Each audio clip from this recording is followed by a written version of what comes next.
3 4 1 2 3 4 1 2 3 4 1 2 3 4 1 2 3 4 1 2 3 4 1 2 3 4 1 2 4 1 2 3 4 බලන්න ඕක පුළුවන්ද කියලා. දැන් ඔය ටික හොඳට පුරුදු වුණාට පස්සේ අපිට ඊළඟ පාඩමේ ඉඳන් අපේ දැන් ඇඟිලි කෝඩ්ස් එක්ක සොරත් එක්ක ගමන් කරන නිසා ඊළඟ පාඩමේදී අපිට පුංචි පොයම් එකක් ප්ලේ කරන්න පුළුවන්.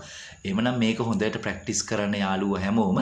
එහෙමනම් අපි 4 වෙනි පාඩමත් සමගින් සම්බන්ධ වෙමු.